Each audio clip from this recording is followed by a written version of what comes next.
that you're all surviving the stormy news we're all getting and coping with it too, and not to get so upset about the bad stuff, because that's what news is today. It's all the bad stuff we get. And bad stuff is meant to attract readers, of course, naturally, for news or watchers on television. It's all to do with ratings for most of them, and of course selling advertising, etc.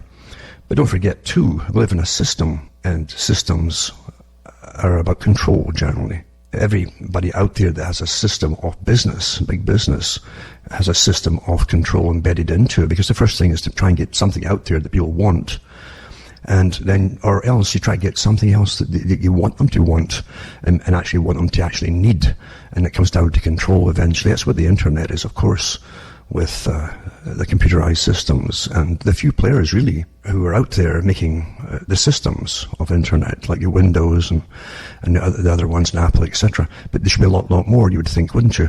And it's deliberate that there's not, because it's about control, and the world is about control.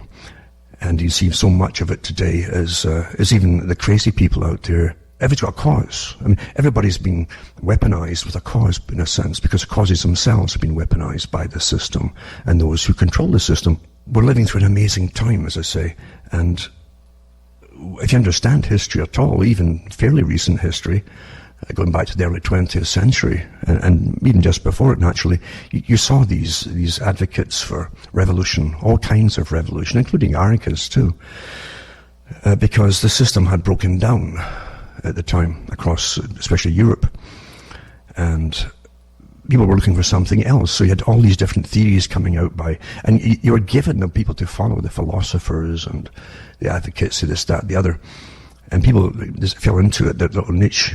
And if the folk who are doing, at least of all so well, are the ones who often were used as cannon fodder for these massive revolutions, where millions of people died. We've got to remember that revolution is not a pleasant thing at all. It's glorified in movies and things like that, but it's not a happy time at all. And I don't care if you want to call it revolution or war, it's the same kind of thing. There's all kinds of people get slaughtered in these terrible movements. Be it a war movement or revolution, it's all the same to me, because someone wants to dominate everybody else. That's what it's about. And we're living through a time right now, and I don't see television. I don't watch television. And what I read from newspapers is severe enough when you think about the topics out there. But I can imagine how bad it is on television, with so many stations competing for your attention, and they've got to have the grabbers out there to try and grab your attention. That's what they count on. So it must be pretty awful to watch a daily newscast, especially with the world news today.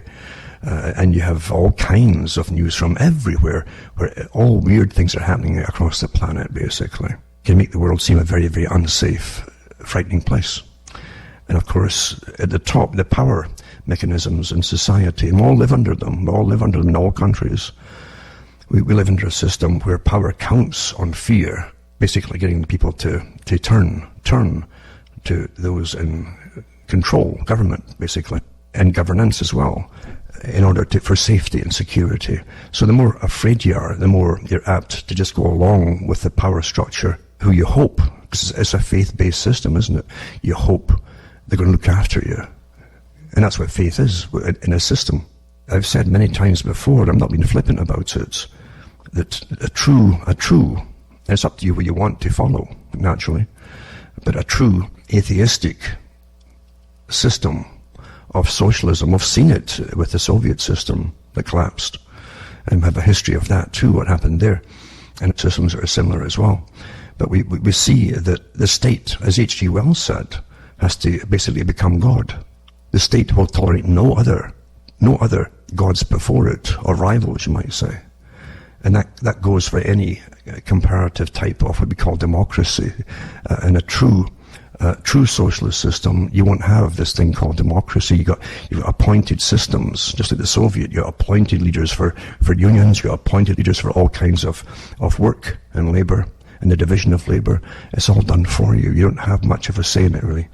And here's the problem today. And folk don't know this. They really don't know it, how fragile this thing called democracy is. Because now it's really under attack. Tremendously so. And I really think that it's to do with the next part of the system coming in. I've read before articles from universities over many years and the big foundations.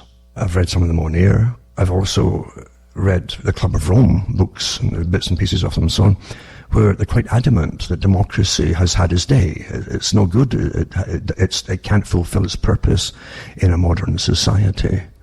It can't do anything efficiently. And don't forget that the whole system and all the big courses at university validate this is what you're driving home all the time, that everything will be reduced to its basic mode for the system itself, for efficiency's sake. Efficiency is a key word here. And they will not tolerate. You understand, the power brokers, how furious they become when they can't just go ahead and do something like put a highway through your town or something and move maybe thousands of you out the way in the process. The tyrants hate that inability to just go ahead and do it. That's why they actually admire totalitarian tyrannies of the past, where they just sit at the top, all the professionals and so-called experts, and just get ahead and plan it and do it. So that this thing called democracy is an awful nuisance to them. And I go for all sides of that too. I don't care what flavour socialism comes in. I really don't care.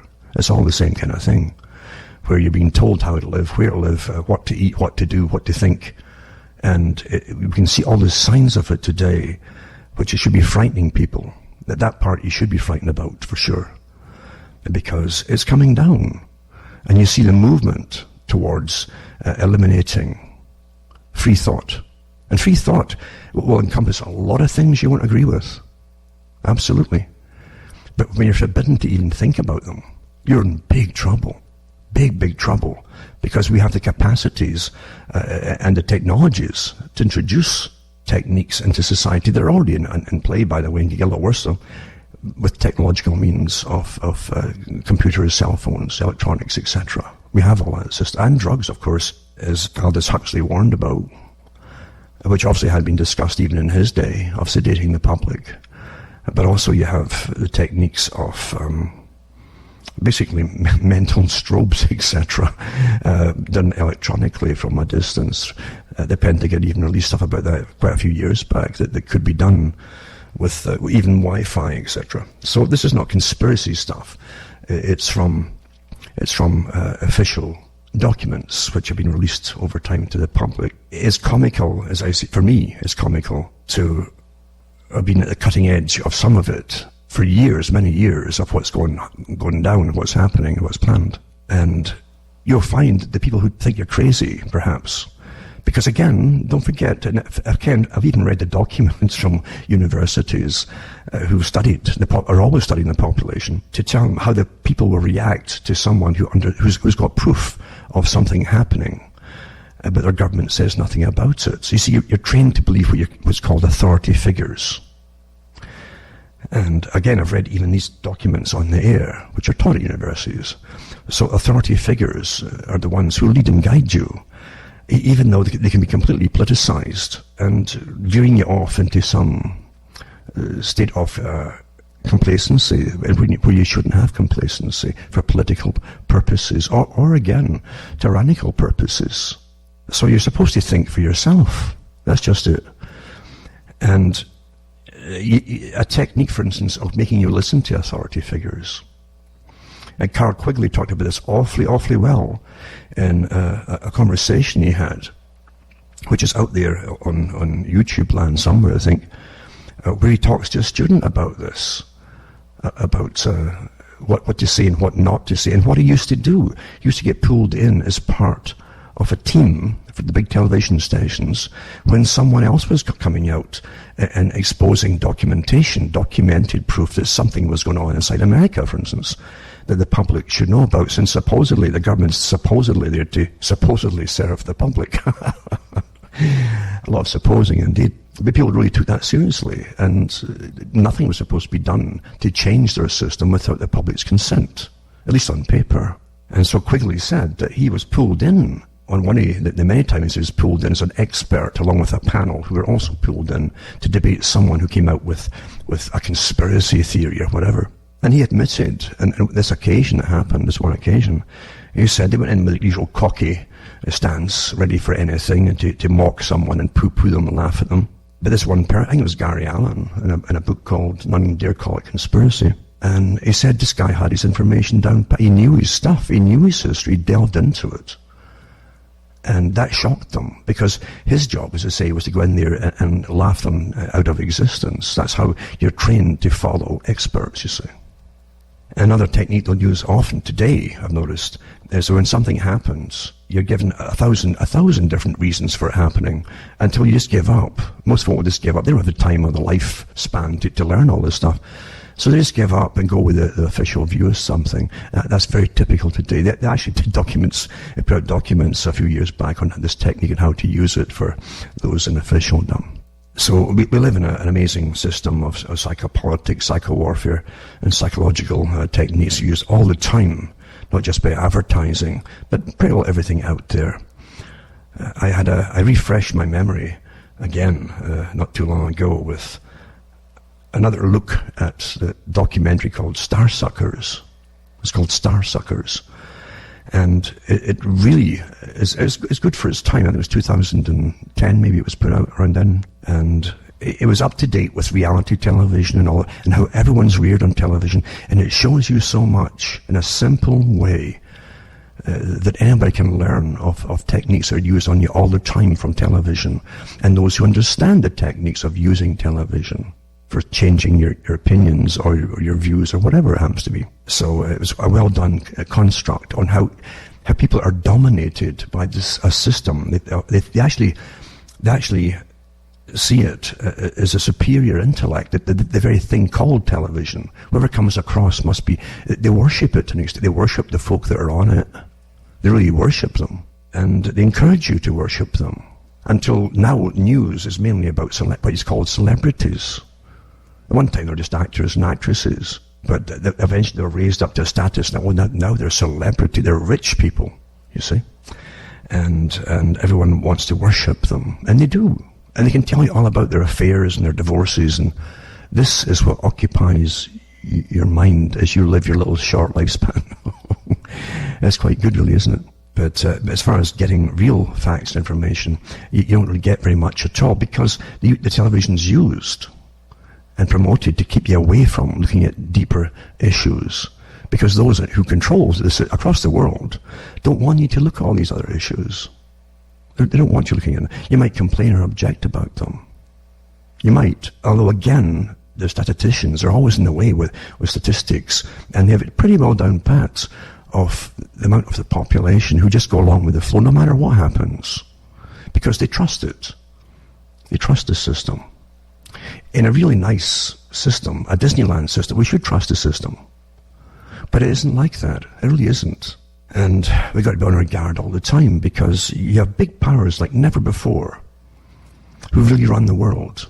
And if you live in what you still think is a nation, what's the point in electing people to represent you as a people on a particular part of the planet, whatever it happens to be called, if international forces are way above them, managing it all? Your concept of your nation has to obviously change. And think, well, it isn't a nation, it's only a part of the planet. And it certainly is. This isn't conspiracy theory. This is stuff that the United Nations has been prattling about since they created it.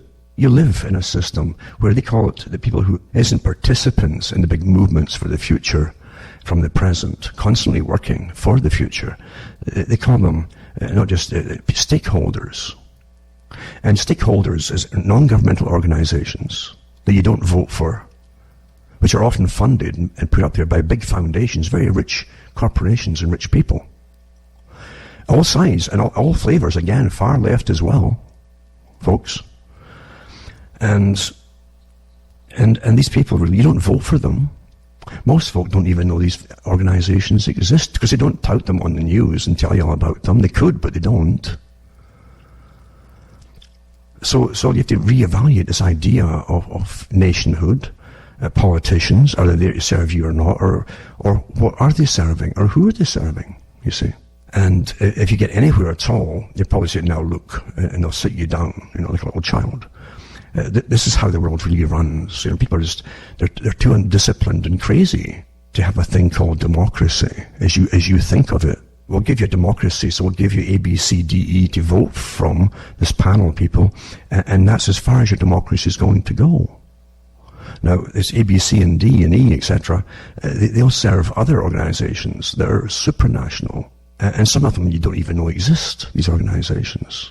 But they're all around you, and you go all the way back. If you delve into it and get wrinkles and grey hair delving into the stuff, you'll see how far back this particular overlay of a system, which is seldom talked about, you see, except in bits and pieces, but never as the complete overlay of the system, is about eugenics.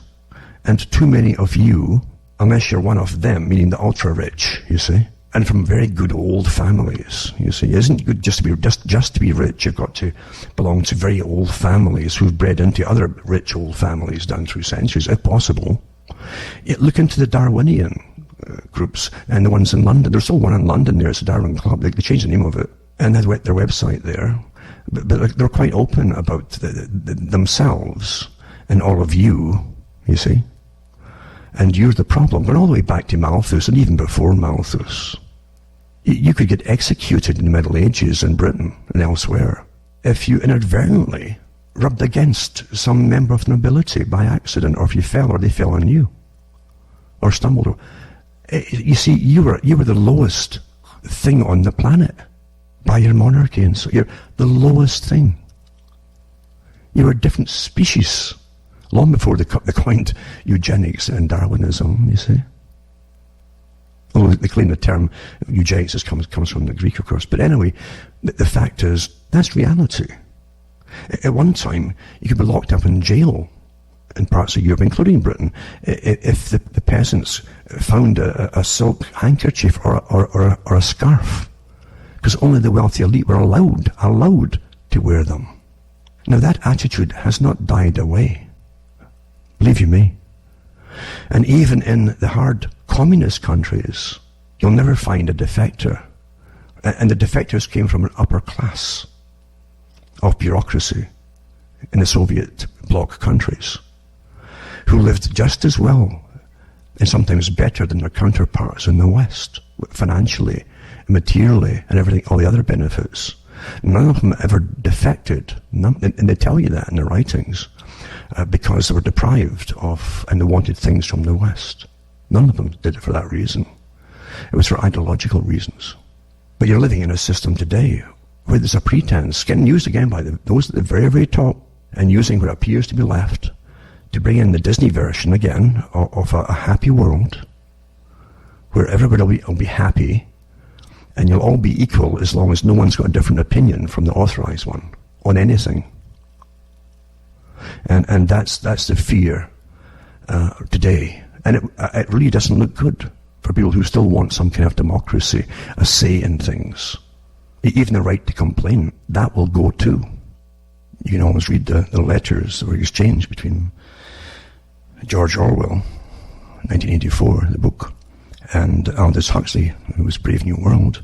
And basically, Huxley thought that there are many, many more scientific techniques that could be used to sway the public and alter the public and train the public and even shape the public, including altering DNA and so on, and perfecting types of workers or worker bees for division of labor, different types, and using drugs on them and different other techniques too. Whereas Orwell, of course, he used 1984, he actually published in 1948, and I think it was called The Last Man.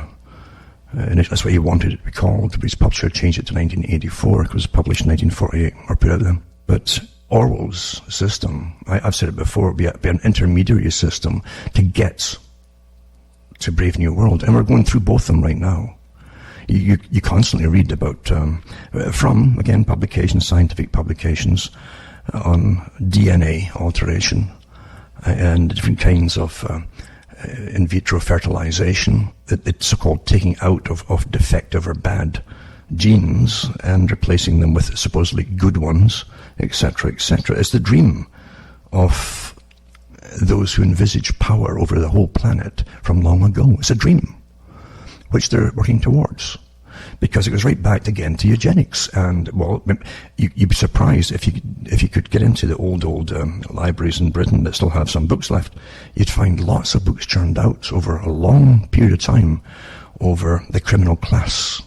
And how do we alter the criminal class and stop it? And there are all kinds of theories then of altering, finding out if we could find out if there's a marker in their genetic makeup that would make them be a criminal, a gene in there was defective genes or a string of them or whatever, and how they could replace them. All that stuff has been discussed. Now, just as easily, don't forget that anybody can be labelled a criminal as laws get passed, and speech is coming down to being criminalised, which always goes that route to the 1984 method of threatening the public, and again taking away liberties and rights to even exist. And it's interesting to me that the Chinese system, the social credit system, is what was coming down here now under different guises of terrorism, fighting terrorism, and that will go the same way. The same way. It's already there, actually. They've got it all mapped out. In fact, it's a copy, and I'm pretty sure the West designed it for China anyway.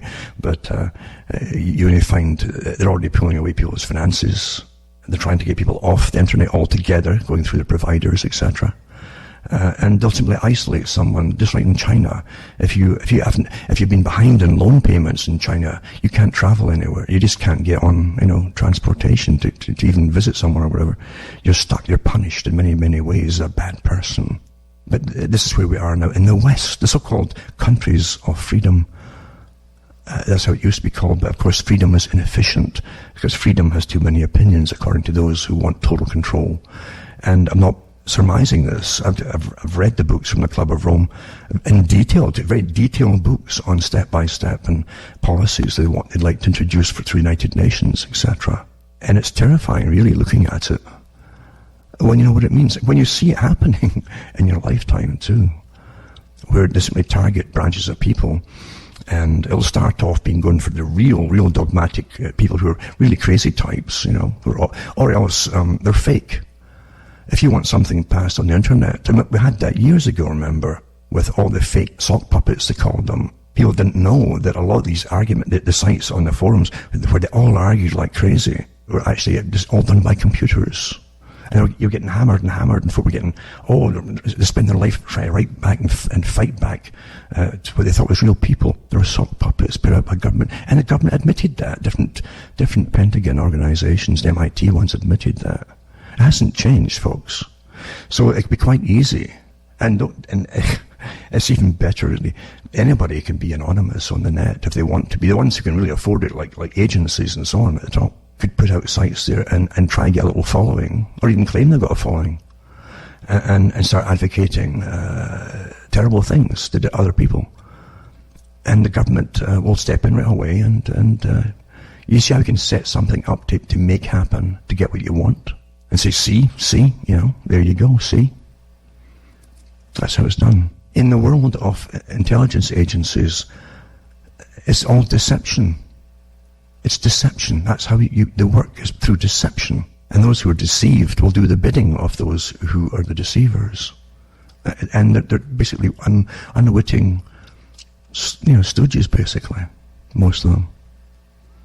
And you can't, this is a terrifying thing. I remember many years ago in Britain, I'd heard this before, something similar. I guess there were shootings or something, maybe back in the 70s or whatever. It was a lawyer, as a woman from the US on television, who was talking back to a panel in Britain, maybe the BBC or some organization, a show she was on, and they were saying, well, why can't you just do this and do that and so on? And someone had gotten off with what was a perceived crime, you see. Now, anything that's tried in the newspapers can be touted to be the most heinous crime ever happened. I mean, you're judged by the media, you see, and so that's not what law is about. They can target anybody and make them a leper to society very quickly and easily. And so you can't go by that too. But again, you can see the forces being whipped up today to use social media to do the judging, you see. Because everyone's got their prejudices out there. Absolutely. It's easy to stir them up. Very easy, in fact. But the lawyer that was on the television show said, well, the reason this person, who very possibly, she said, very possibly was guilty, got off with it. Our system is set up to ensure and to prefer that a few folk might go free rather than have one person tried and put in prison falsely.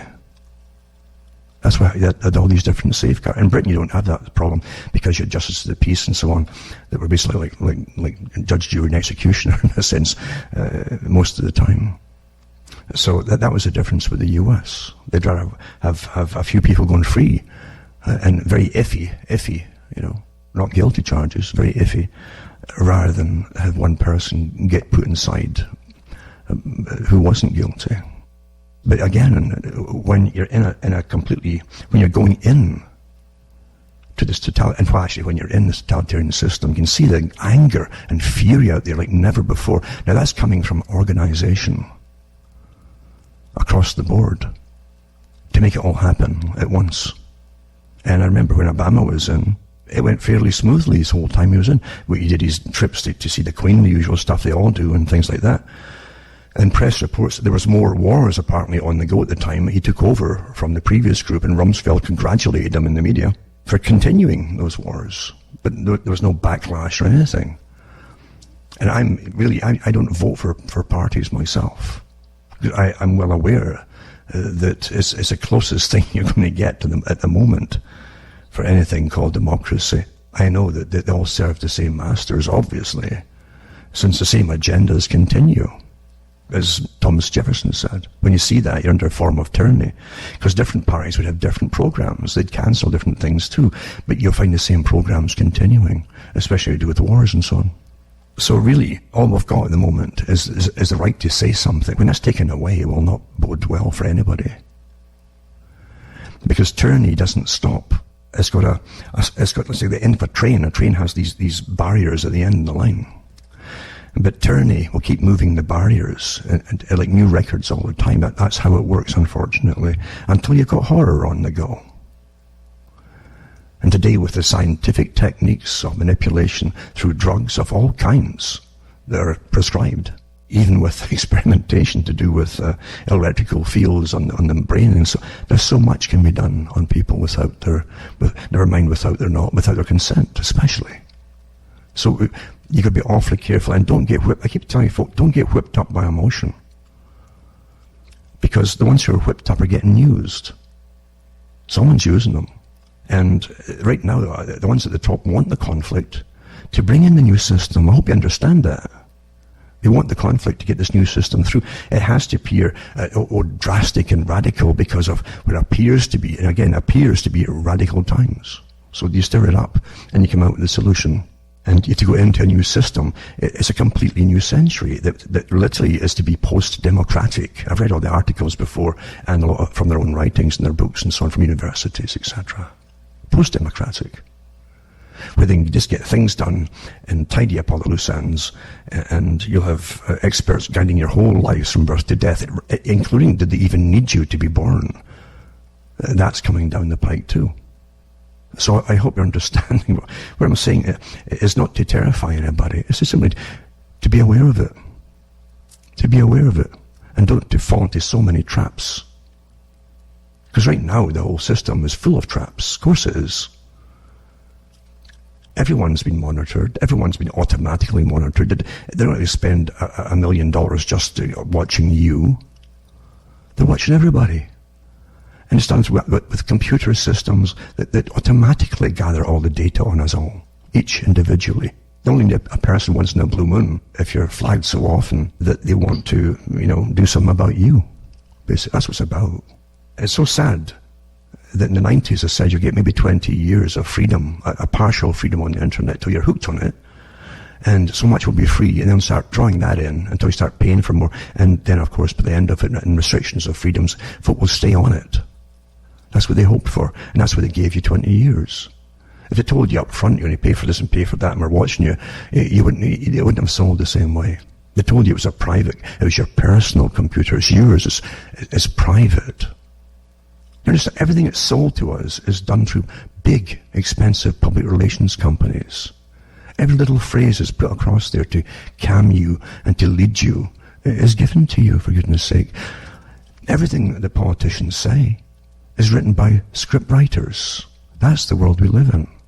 And you have to accept, you really do, that there's a vast amount of different people in the world. This is a world, and you have to accept a lot of stuff. And a lot of stuff, too, you shouldn't have to accept. The stuff that you just simply can't accept, obviously. When you see the incredible drug system of Latin America, and the viciousness, incredible viciousness of the powers that run all.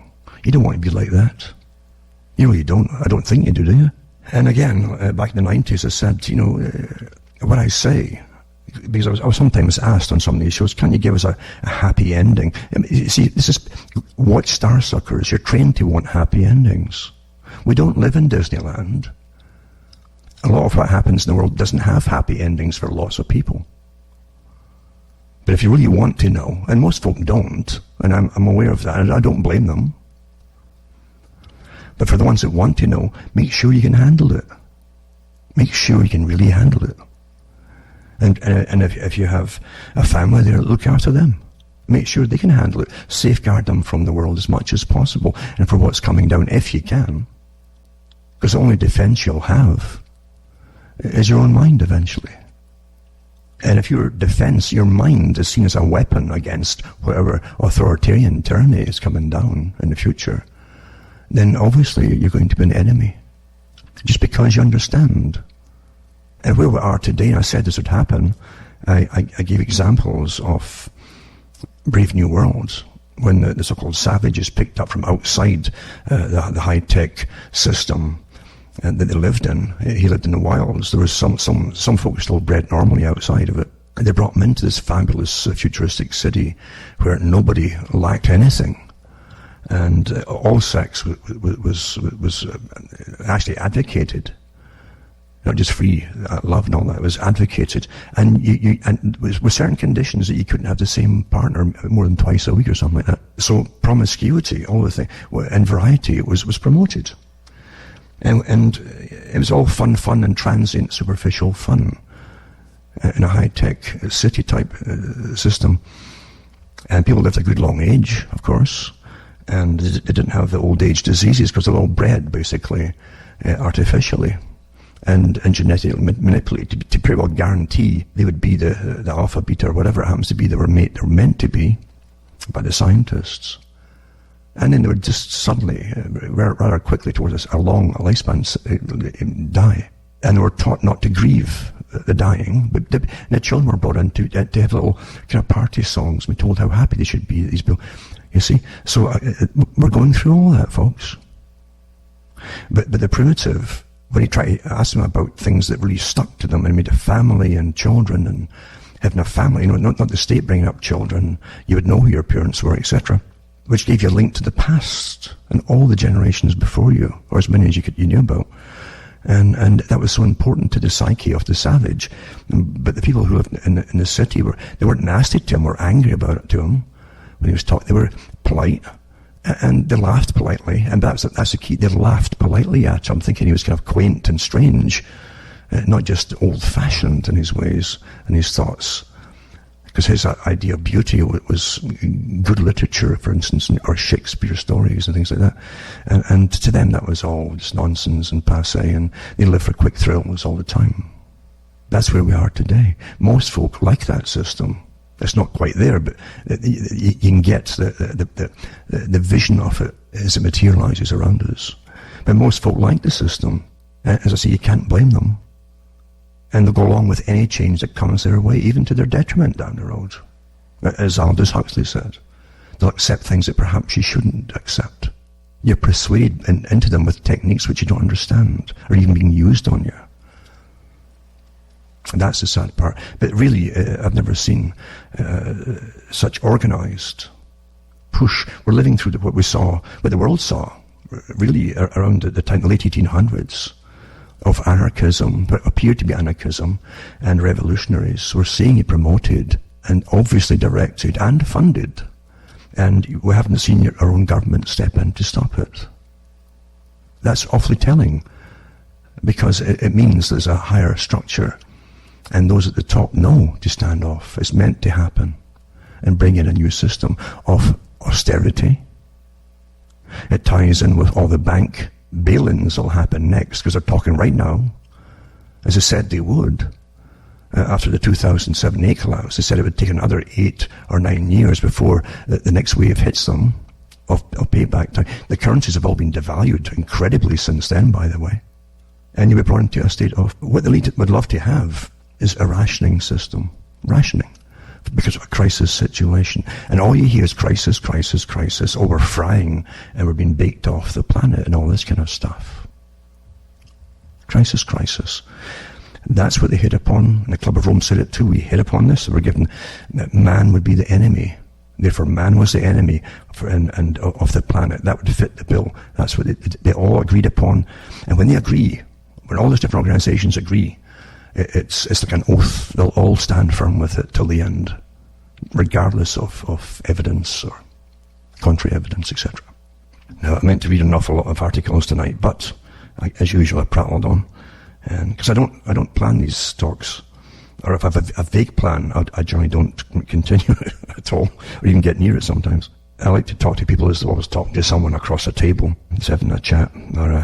So anyway, I'll mention some articles here just to sort of fit in with maybe what I've been saying. Maybe. Here's an article here. It says, we're almost out of ammo.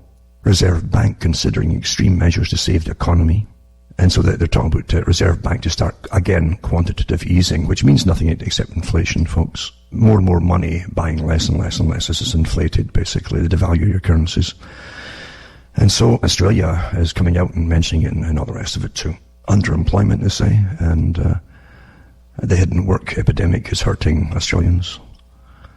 And so the Reserve Bank, their central bank, is really coming out with it too. But mind you, you're finding all the central banks are going along with the same mantra right now, as they do. Everything is global, folks. It's global. It has been for a long time. And it was meant to be, all the centralized banking systems and the Bank for International Settlements, the IMF too.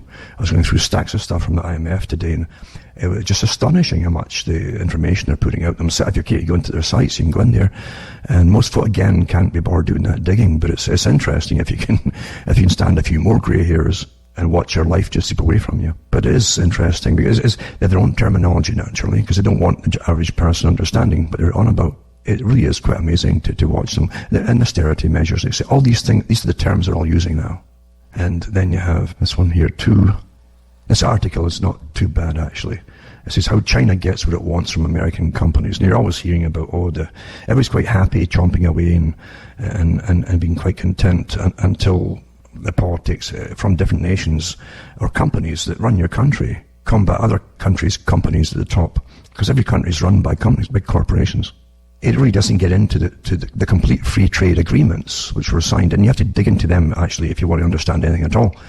Because don't forget, when China was given free trade access by the WTO, World Trade Organization, the deal that was, and I did so many talks on it too, as we floated through everything getting made in China, our companies were paid by our governments using our tax money to move to China.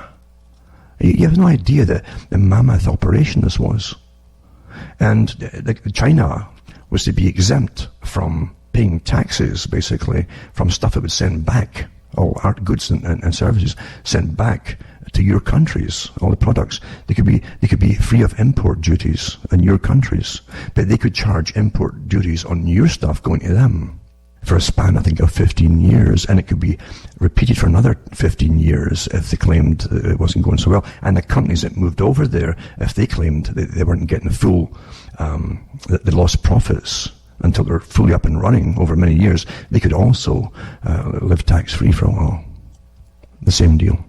So anyway, here you have China gets what it wants from American companies because you're supposed to have a balance of trade. Well, the balance of trade has just been like a seesaw with the end pointing at the ground towards China. Is all the cash runs towards China. And then when it comes to importing, it's the opposite way around. It's all flowing from China, you see. We don't make much anymore in a service economy. But it was planned that way. It was planned that way. And the free trade agreement made for the so-called common market, which turned into a European Union with a central parliament as the big boss, that's what they sold there too, was the idea to free trade, and you would pay all these taxes and so on. But now they're up to their eyes in debt in a service economy. They had the articles out in the 1970s about that. So this service economy idea is perfectly understood. That top economist wrote incredible, well-documented publications out in the 1970s in Britain and in European countries about what it meant to be a service economy. You paddle, and it's like a dog in a swimming pool. You paddle and paddle until your energy is gone. You aren't producing anything. And you start borrowing money, and then you're in debt. And when you're in debt, you're owned. And who owns you is the boss. That's how it works.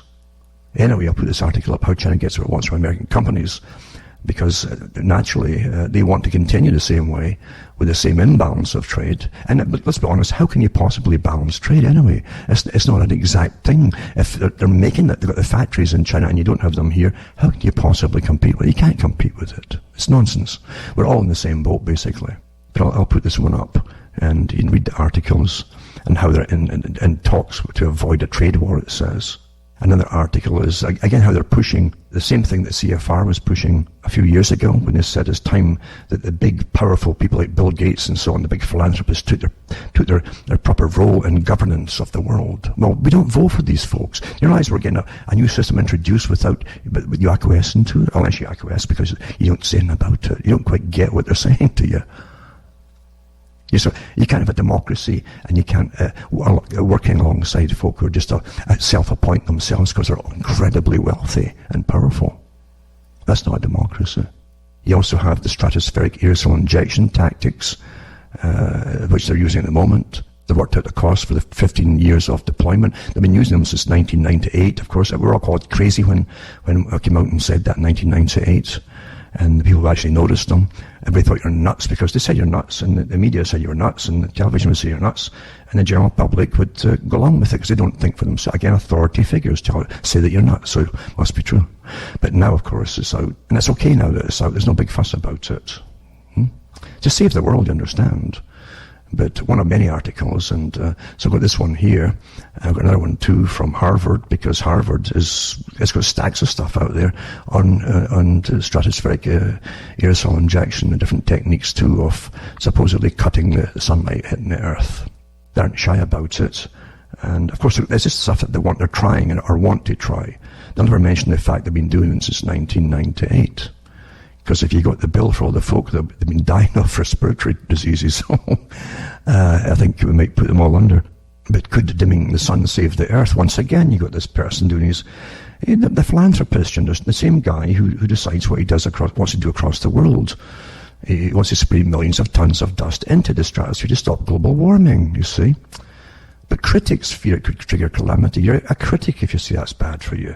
Breathing in stuff like aluminum oxide and various other cadmium and all, it's not. It's probably good for you. I guess they could convince you it is good for you. If they tell you it's going to save us all, it must be good for us, right?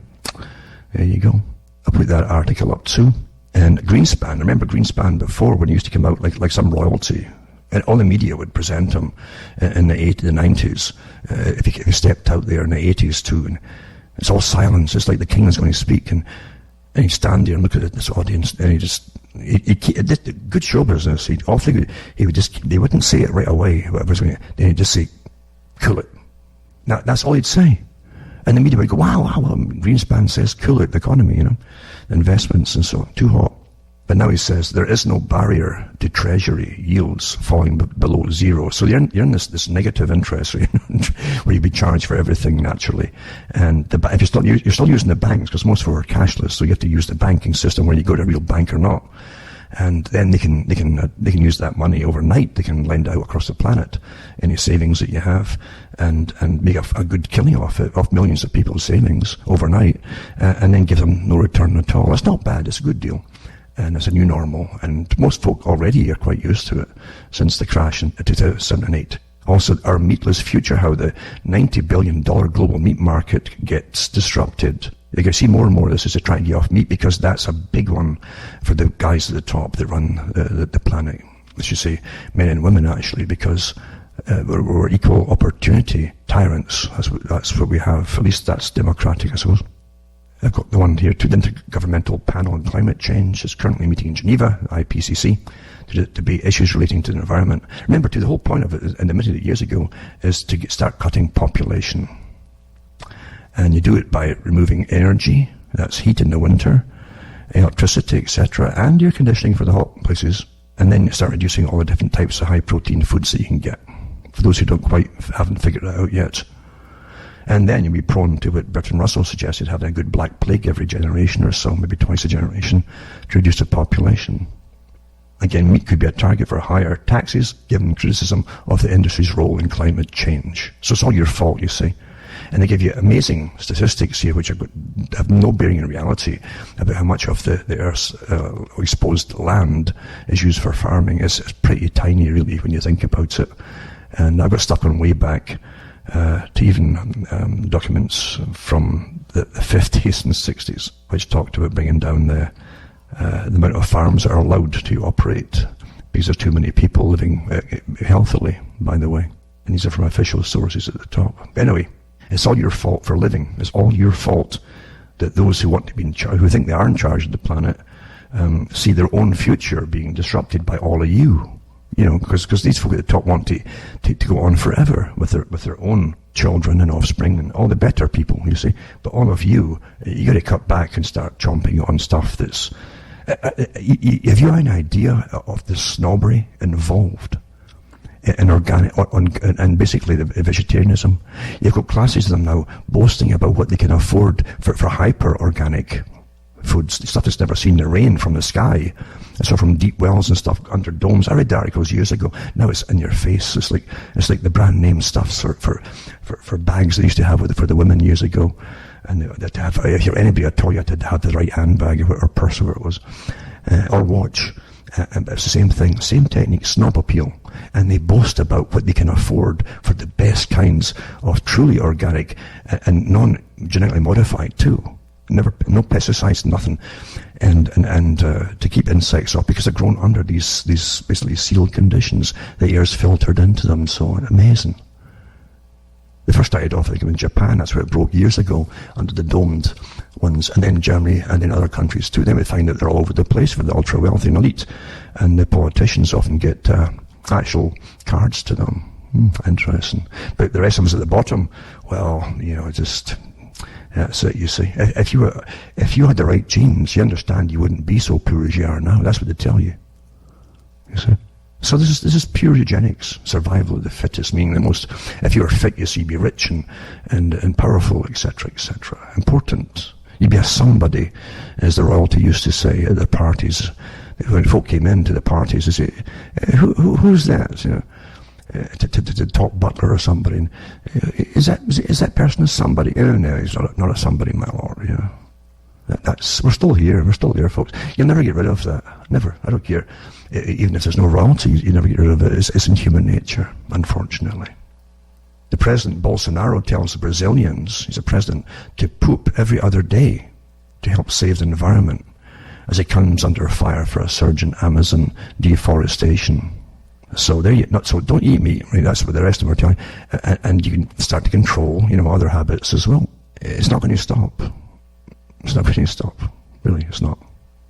But I want to just touch on this too tonight. It's awfully important because Canada joins Christchurch call to action after that big shooting in Christchurch they had to eliminate terrorist and violent extremist content online. And that's wide open. Violent extremist or extremist content, right?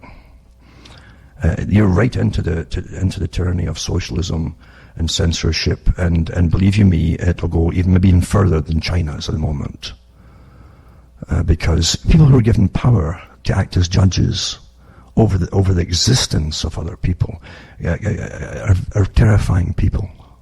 They're terrifying. They really are. Human nature doesn't change, folks. I don't care what era you live in, it's much the same, really. It doesn't change. So there's about the internet bridges divides and helps us build blah, blah, blah, but it's becoming increasingly a tool for terrorism and violent extremism. So they go on through this too, and so they've got a national strategy on countering radicalization to violence, which the government of Canada launched in December 2018, by the way. And they're chomping at a bit to go because they've already been listening to conversations of Canadians and on phone. and putting everybody in categories for those who don't know that. And they want to go to the next step now, where you won't be able to even feed yourself. This is where this social credit system is going.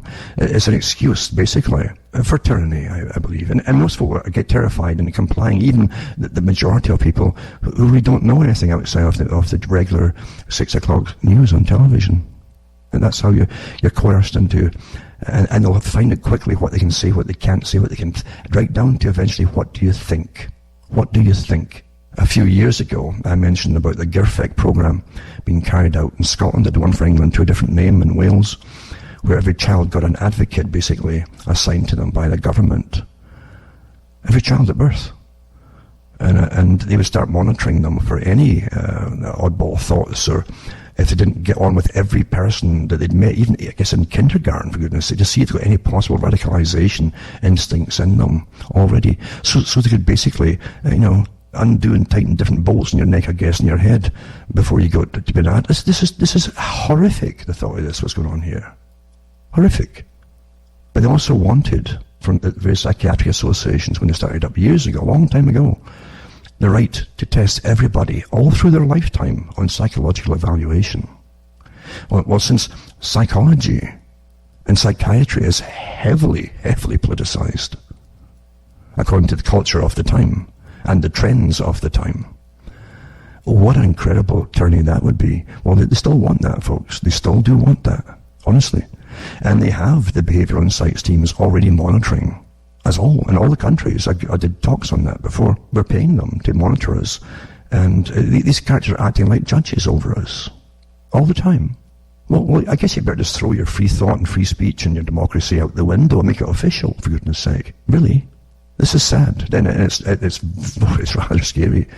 And there's no system where you'll get everyone agreeing on the same things all the time. It's just impossible. And you have to accept that. Doesn't mean you can't have different systems of managing conflict or preventing conflict. Of course you can. But not this heavy hand. Until we're all supposed to be clones of everybody else.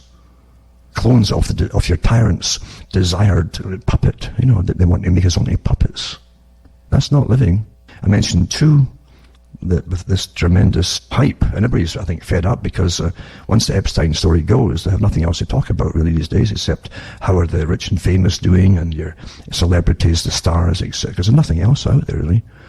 And Epstein was a good story for a while because it all, as I said before, had all the different parts of intrigue. It made a good movie. And it's gone now too, but I said it would bring in eventually the talk. If he was still alive, they'd have the debates in court. They'd work out in court and use it as a forum, basically, to put the next step across. I'm sure they would, because it's a system, not Epstein, but the system is pushing to do away with these ideas of age limits. So France votes against setting a minimum age of sexual consent amid backlash. And that was from last year, actually. And President Macron is accused of missing opportunity to protect minors. So I'll put that article up for those who want to read it themselves and don't believe it. It's there. And it's from The Independent, I believe. And it says women demonstrate for legislative change to set a minimum legal age, but they won't do it, you see. And this is where it's going. I knew it would too anyway, but this is what they've been wanting for a while. The intergenerational sexual activity is what they've said at the top over years. Another one says drop age of consent to 14 years, says Academic, and that was from another newspaper, UK, and it says the legal age of consent should be lowered from 16 to 14 for young people who are less than 2 years apart in age. So I guess 16 years old person could, with a 14-year-old, I guess that's what they're saying here. But of course it's to bring it all down. And step by step, if you knock the pillars down, eventually there's no pillars left, and they'll have intergenerational sex at any age. That's really what it's about. We know this. We know it, folks. They've written about it. And they've hyper-sexualized all of society since the 60s with a culture, being changed through television and movies, and people are addicted to television and movies, addicted to them. And all your opinions pretty well come through fiction today. They really do. You adapt them very quickly. You adapt into them and adopt them. And then you have, there's a historic airport in Berlin. It's Tempelhof, it's called. It's now a drive-in. They've changed us to drive-in sex booths as we go down the tubes and so on. They've got so many prostitutes and, well, rape problems too, prostitution, drugs, of course. It's so bad everywhere, but society is, again, being pushed into. There's nothing new. That article was out to universities in the 70s and 80s about the coming massive transformation of society, and we're living through it today still. There's more to come. It wasn't unforeseen, and they were teaching this stuff at universities and various social sciences and so on. And then you have Child Victims Act, which take effect on August the 14th, gives people a year to sue over allegations of sexual abuse, regardless of when the alleged acts occurred, it says here. That's Reuters. But I do want to mention the fact we're really going into the next phase of austerity.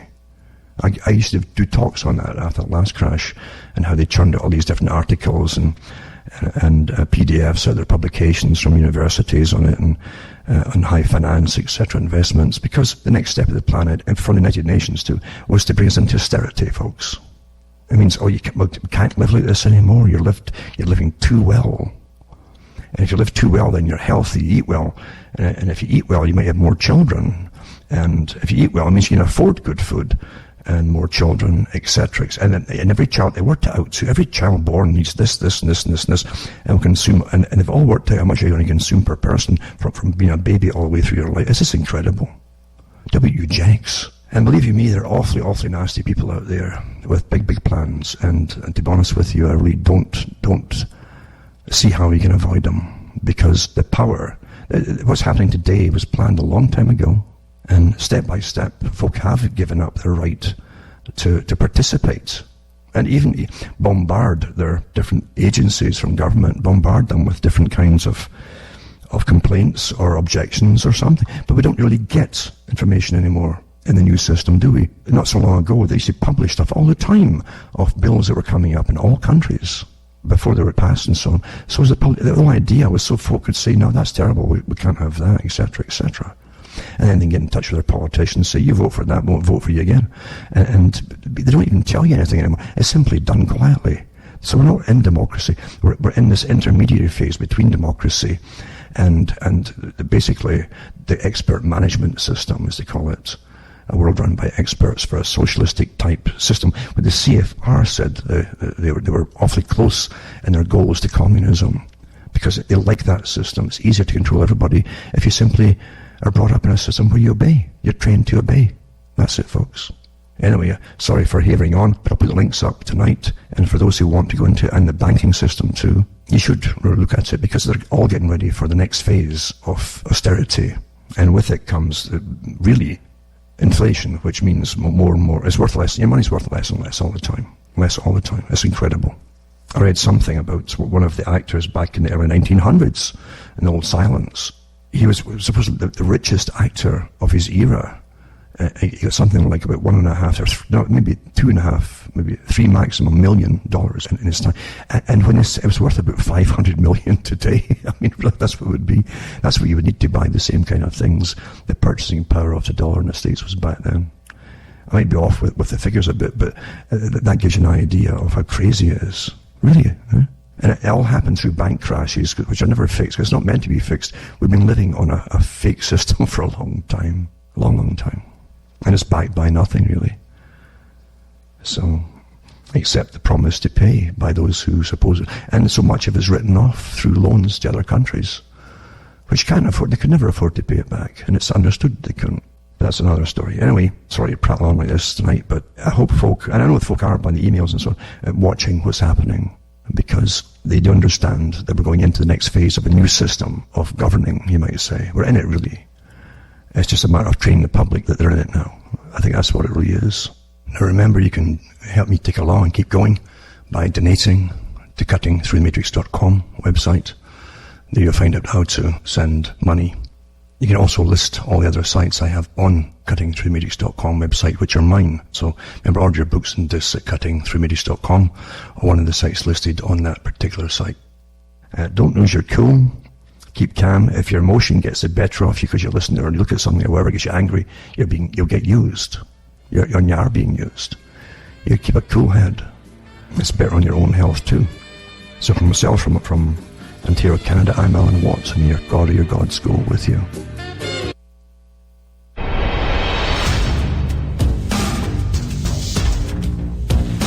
Truth on the Tracks you can catch every Monday night and Friday night at 9 p.m. Eastern Standard Time here on UCY.